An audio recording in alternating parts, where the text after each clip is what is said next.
Welcome to Tech London, a show featuring interviews with London's top creative entrepreneurs, startups, investors, design agencies, internet marketers, and freelancers that make up the Tech London online community, which mostly lives on the Slack instant messaging platform. We rotate through both hosts and guests for these interviews, so you have the chance to hear from multiple perspectives on London's tech scene. So hi everyone, welcome back to the Tech London podcast. Jonathan here, founder of the Tech London community, and I'm super happy to have Brenie Mitchell on the show today. Thanks for joining us, Brenie. Hello, Jonathan. I'm so excited to be one of the first people on the podcast. Excellent. Yes, you were definitely top of mind when we started this show. We go back and we've both been involved in the world of podcasting for some time.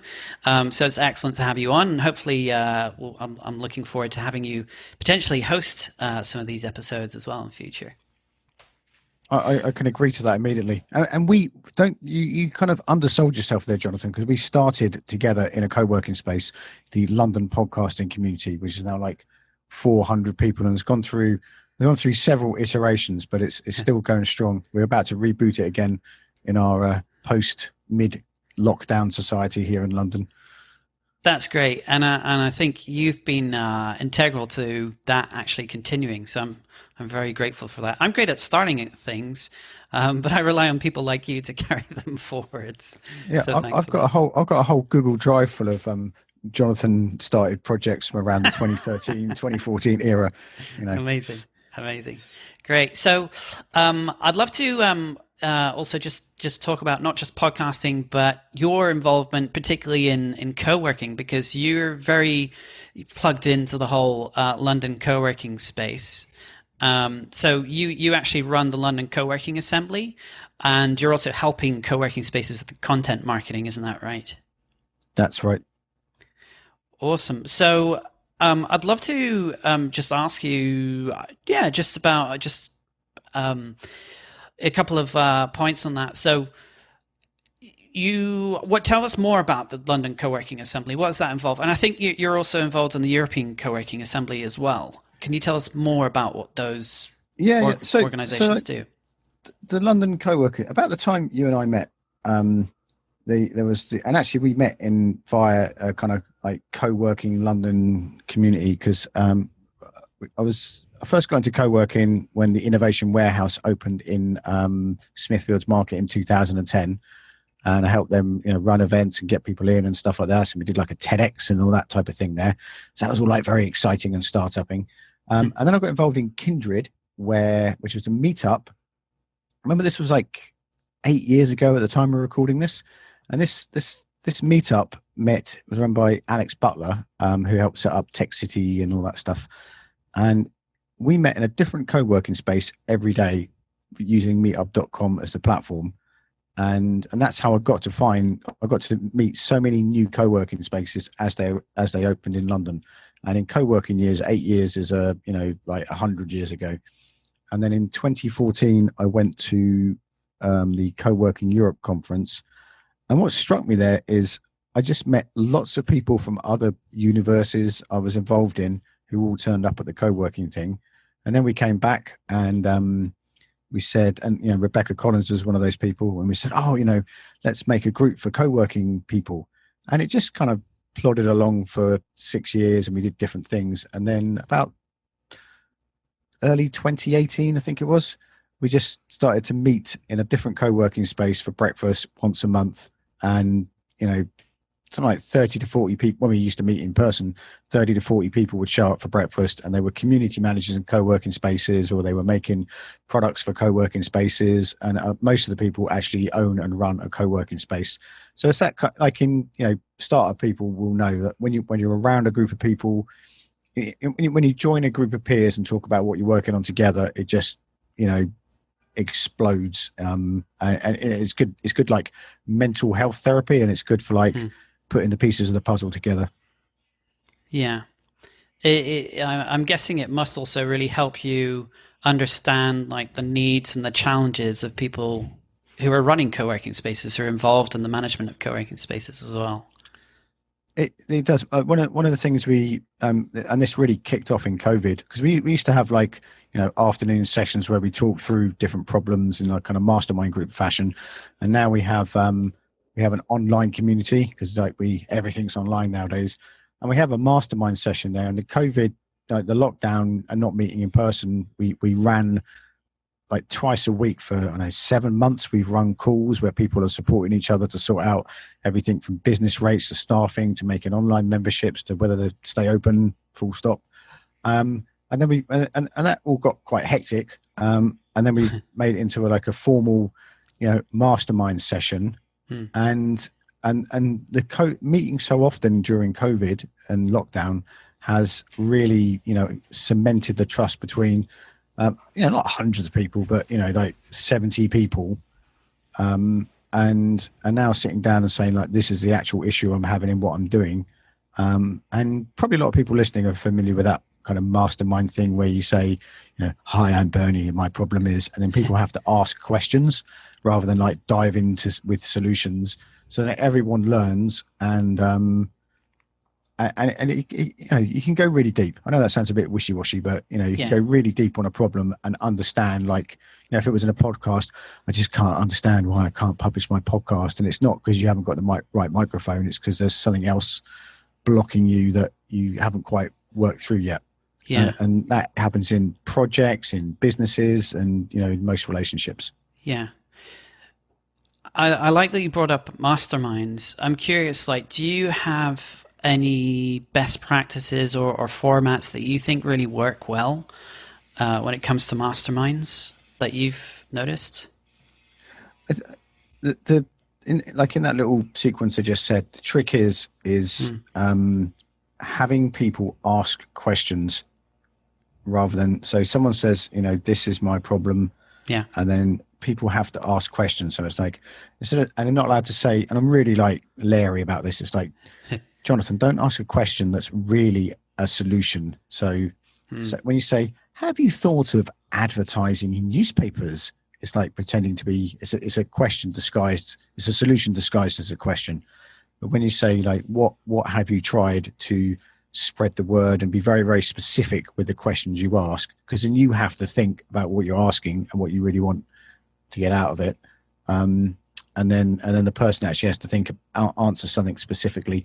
And the longer you can let those questions go on for, and the more awkward it gets, the more kind of powerful the results. Because we all like chicken out, and we all like to like show off in front of our peers a bit. And most, I've been doing some kind of mastermindy thing for like nearly a decade now. Whether I've like run it or I've been part of it, and I've always in some kind of group, whether it's about podcasting or marketing or saving my life. And the first 3 months, everyone's like showing off to each other, and then something really serious happens to one person, and then everyone starts like telling the truth as they go through. So it takes time to make it work, and then being really specific with the questions. Yeah, interesting. There's actually a mastermind format which I experienced, which is new to me recently, where instead of having like a group that you meet on an ongoing basis, I have a monthly one with a group, but this one was sort of done in a pop-up kind of fashion. And so the idea was that the facilitator, they brought a bunch of people together, you sign up, you obviously register your interest, and on a Zoom call, essentially one person brings a problem to the table, and everything is timed, right? So the person gets about 2 minutes to explain their problem, and then there's a minute of questions.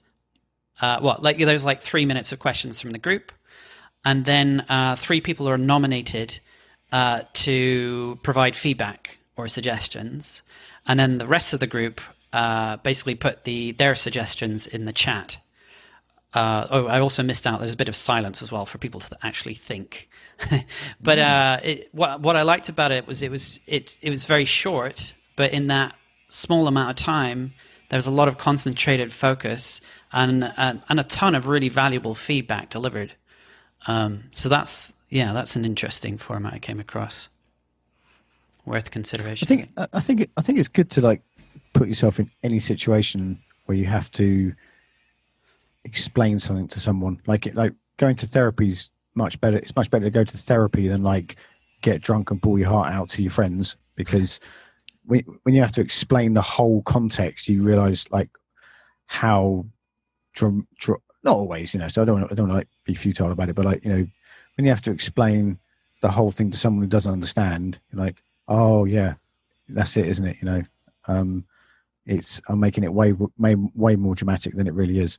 So there's something. I was chatting with a friend, Andy, and he was talking about an accountability partner, and I said, what's accidentally worked for me with this accountability partner I've had for like 3 years now, and we follow this thing called the 12-week year together, is that she's, if I was your accountability partner, Jonathan, we get lost in like, oh, do you remember like when Carl did this and that thing, and it's kind of like that, and there's this like assumedness, whereas Karen I'm with is in a completely different parallel universe to me, so she hasn't got the energy to listen to why I couldn't get the podcast done because I didn't have the right cable, and it's a bit too much like Simon's, and I didn't want him to think that I was using the color. It's like, well, you either did it or you didn't. Right? I didn't. Okay, so let's move on. Nice. Yeah. I love your analogy about being drunk in a pub, comparing that to actually doing therapy and asking hard questions. I'm talking from experience. Excellent. Switching gears a little bit, can you tell me a little bit about 15-Minute City? So we so it's a concept that's was kind of put together by a Colombian guy, a Colombian professor who's in the university in Paris, sorry, and he studies like town planning and community and how we live and everything like this. And he snapped this, idea of a 15-minute city where everything you need is like a 15-minute walk or a 15-minute bike ride. And I think it was even before lockdown, this has got a lot of traction with the mayor of Paris. And she said, we're going to make Paris a 15-minute city so people stop traveling across town and commute less and everything like this. And then, the whole COVID situation has just made this get even more traction. So there's a couple of webinars we did with the European Coworking Assembly in the last few months, where there's a strong case for, and it's happening in places already. There's a place called Good Space in Queen's Park where David Brown started a co-working space, but he calls it a local work club or a neighborhood work club rather than a co-working space. And he's got, like, I spoke to him a couple of weeks ago, and he opened in June, right in the middle of lockdown, and he's got 60 members already. To get 60 new members in a co-working space when you kind of open anyway is great, but to get 60 new members in a few months during a global pandemic is, knocking it out of the park. And it's because he's like very focused on attracting people from the local area rather than, being the coolest place to go. So instead of being a destination, it's a neighborhood place. And that's why we're pushing this, championing is a word I'd use actually, this 15-minute city concept in the like co-living and co-working communities. So I live in sunny Ilford in London, the London borough of Redbridge, and I've been I've lived in London since like 1990, and I've never not been into London. And in the last, since March, I've been in 2 times. It's like it's like giving up smoking or something. It's like a complete lifestyle shift. Mm-hmm. And, me and my son, we bike to school, and there's nowhere around here to work at the moment. In a couple of months, where are we now? October? At the end of this month, there's a co-working space opening, but there's only like serviced offices up for rent here. Like above shops and stuff like that. So this area is going to transform because people don't commute we track it from Gants Hill, which is our local tube station, to Liverpool Street. A couple of weeks when we checked on the TfL site, 580 people make the direct journey from Gants Hill to Liverpool Street every day. And imagine what that was before lockdown, because at the moment it's pretty empty. So if you open a co-working space here, people can like drop their kid at school, walk 10 minutes, 15 minutes, do their work, pick their kid up from school, don't have to commute. It's better for the environment, better for the connection to the local area, all that type of thing. Yeah. I love that, being connected, more connected to your local community. Definitely. It's kind of it's something there's a friend of mine I've known for a long time who ran a kind of startup co-working space type thing called Welsh Ice, which is just outside. I can't say the name of the place where it is, but it's just outside Cardiff, and he runs a thing called Town Square, and they open, like 4 years ago, they started this company to deliberately open co-working and workspaces in local areas, and they've opened like 3, and then since lockdown, it's like he placed an advert on Facebook by mistake, and then everyone in the world rang him. So the I don't want to sound, I'm not a futurist at all, but like, the commute is over. People have been forced into working from home and not commuting, so they are so they're like more inclined to look for spaces to work near them, and companies are going out of their way to make that happen. Yeah.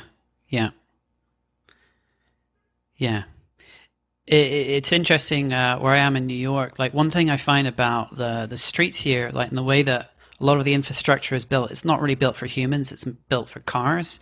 But now with the whole COVID situation, you have all these roads closed off to cars, and they're made into pedestrian streets. And it makes such a big difference. And you just see so many people outside bicycling, walking, doing boxing classes in the open air and things like that. It's definitely a breath of fresh air. That's one of the really positive things, because we go through there's a country park near us, and I used to run around it. Still do some days, but I used to run around it with see one person. And now there's lots of people that kind of, I don't think they were anti going to the park. They just never found the time to go to the park, or they weren't it just wasn't something they did. And now there's way more people like exercising in the morning, running during the day because they work from home, and they can like run at 11 o'clock in the morning instead of like before they leave or get back from work. And those kind of transformations are really good. We went into like the one and only time I've been into central London. We have a friend that lives near Marylebone, and we went to their place, and then we walked back from Marylebone to Holborn Station, and it was like walking through a quiet village. It was like hardly anyone around. There wasn't that like crazy intensity that you get in the middle of London, and the centre of London was a really pleasant place to be. So that's a lockdown positive for me. Yeah. Awesome. Just being conscientious of time, I don't want to keep you for too much longer, but I'd love to let listeners know where they can find out more about what you're up to. Do you want to tell people where they can find you online, your website, so forth? I will. If you Google Brenie J. Mitchell, and that will take you to some embarrassing YouTube videos from 10 years ago, and all my socials and website. And then, what's most interesting for listeners here is if you go to londoncoworkingassembly.com, and that's where co-working spaces can join and meet and connect and help each other out. But also, there's a button on there where people can find places to work. We have a lot of people in some meetup groups, which are Write Club, Art Club, Podcasting Club, and Bloggers Club, which we're rebooting online. We kind of lost our rhythm during COVID, because strangely, even though we can run online events for other people, when the idea of running a meetup online, I just couldn't get my head around. I don't know, it's like stuck in the habit of meetup being an in-person thing. So if you go to londoncoworkingassembly.com, and then that will lead you to like blogs and podcasts about stories of people running co-working spaces in London, and podcasts from people doing like a lot of the things we talked about in this podcast with Jonathan today. Awesome. Thanks so much, Brenie. You're very welcome. Very, very welcome. Look, COVID speech impediment. You've been listening to the Tech London Show. If you're interested in joining the community or even making an appearance on this show, make sure you join our Slack group over at techlondon.io. Till next time.